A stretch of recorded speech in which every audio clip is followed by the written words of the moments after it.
This is lesson 10.6 on secants, tangents, and angle measures. So first of all, a little bit of review.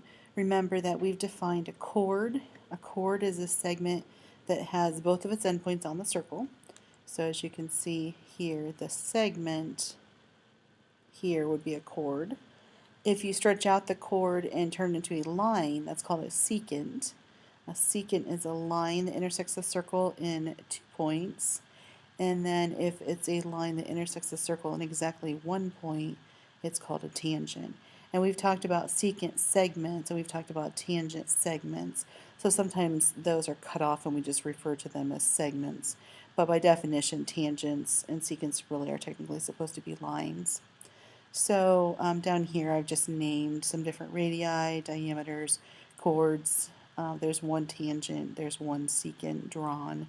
You could stretch out segment AB, for example, and say line AB, and that would also be a secant.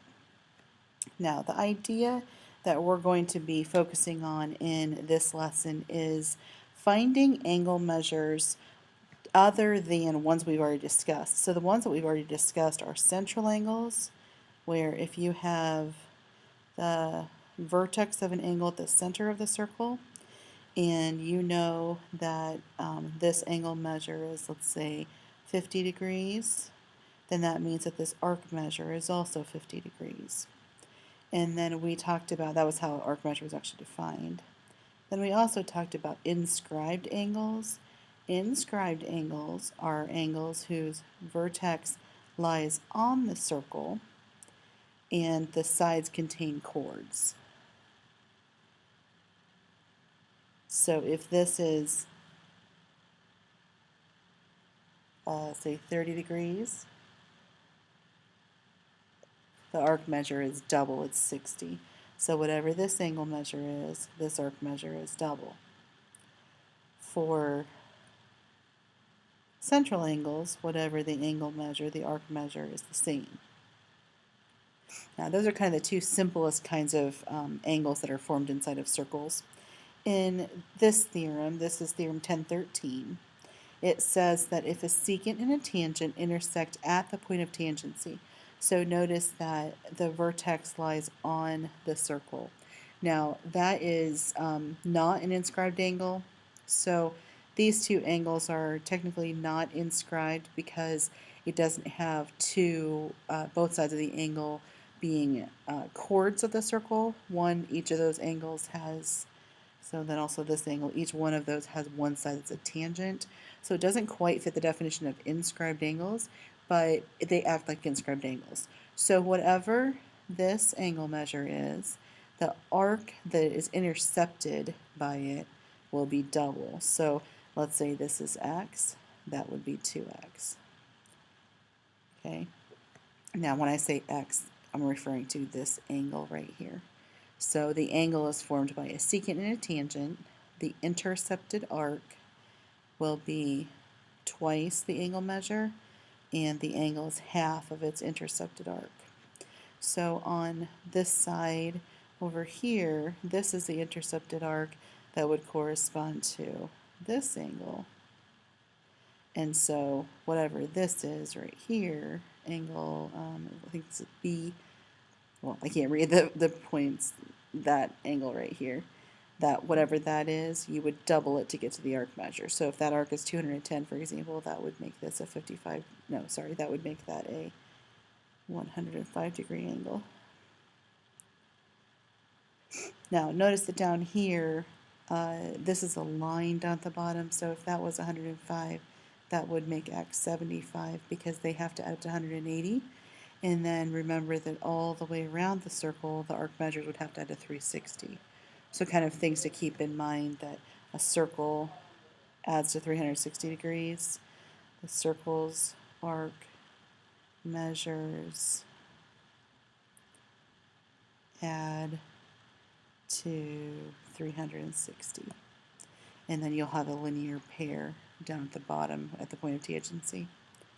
So I filled in some of the terminology and such on that diagram. Okay, now in theorem 1014, if two secants or two chords, so it could be two chords like this where there's segments that stop, or they could actually be secants that there are lines where you're kind of only paying attention to the part that's kind of like contained in the circle. So we're just going to kind of consider those to be chords for right now, even though they could be secants, you just cut them off.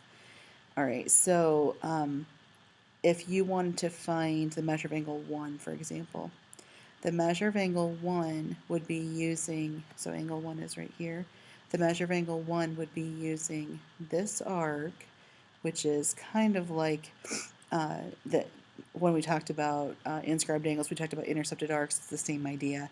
The part of the circle that's being eaten by the sides of angle 1 would be its intercepted arc, and then the vertical angle to it is the other one that I colored orange. Okay, those two will be averaged to give you the measure of angle 1.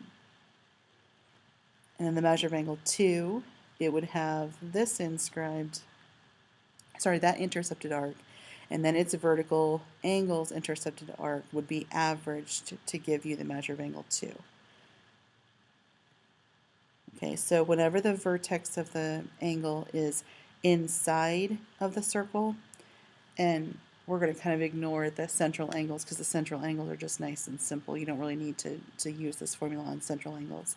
But whenever the vertex is not at the center of the circle, then we're going to need to use the average. So notice that angle 2's measure being 50 degrees, for example, here, would not mean that this arc measure is 50, because you have to average the two purple arcs to equal 50. Okay, and so here's kind of the summary. So if the vertex of the angle is on the circle, notice that in this diagram, that's an inscribed angle. That's kind of hard to see that. That's an inscribed angle here. Orange is still hard to see. Okay, let me try pink. That's a little better. So the inscribed angles there, sorry, the first one is an inscribed angle. The second one is not inscribed, but it acts like an inscribed because where is the vertex? It is on the circle. Okay, so if the vertex is on the circle, then the angle is half of the arc measure. If the vertex is inside of the circle, then the angle measure will be half the sum of the two arcs. So for this one, you would be using arc Y and arc X, average together, add and divide by 2 to get the measure of angle 1.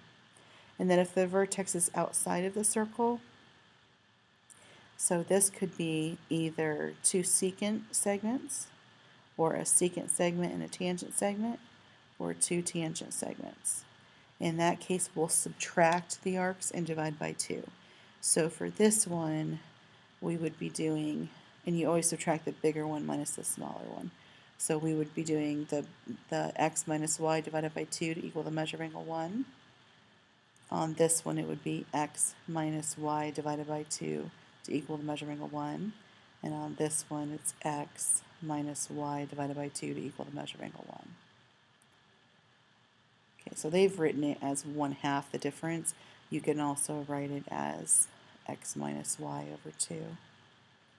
Okay, and this one you can write as x plus y over 2. So the main thing you have to pay attention to is if the vertex is on the circle, then you just divide by 2. If the vertex is inside, you have to add and divide by 2. And then if the vertex is outside, you subtract and divide by 2. So this one is divide by 2. This one is add, then divide by 2. And this one is subtract, then divide by 2.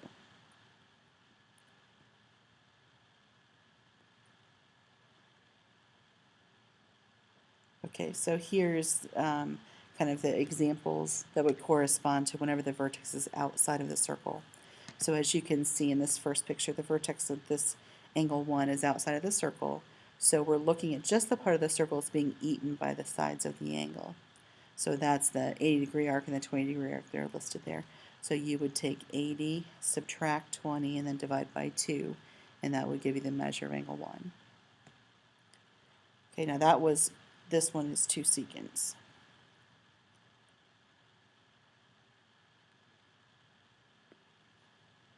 Okay, and the second one, what's that? Well, this is a secant, but this one is a tangent. So this is one secant, one tangent.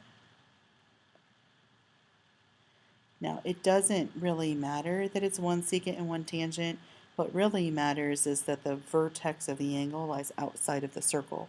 But notice it will look different than the first one, and that's what's important about noticing that it's a secant and a tangent. So when it's a secant and a tangent, you'll see that the two intercepted arcs will actually be adjacent to each other because of this point of tangency down here. They're actually going to come together. And remember that all the arcs in the whole entire circle, when you add up also the 130-degree arc there, they have to add a 360. So keep that in mind. Sometimes that's helpful in these problems. Okay, so you would subtract the arcs, divide by 2, and you'll get your angle measure. Now obviously, you're always doing the big arc minus the small arc before you divide by 2. Okay, and then this last one here would be the measure of the big arc minus the small arc. Now again, the vertex is outside of the circle. So there's two intercepted arcs. There's this one, and then this one. And notice that this time the two intercepted arcs actually cover the whole entire circle because these are what? Well, these are two tangents. So that means there will be points of tangency here and here that where the two arcs come together. All right, so this little chart right here kind of summarizes the relationships. Now again, this is kind of the last idea to round off how you find angle measures in circles when you have segments that are creating those angles.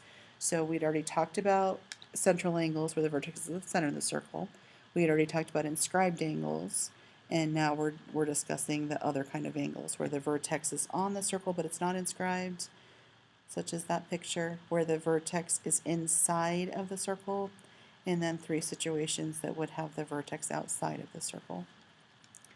And that's the end of this lesson 10.6.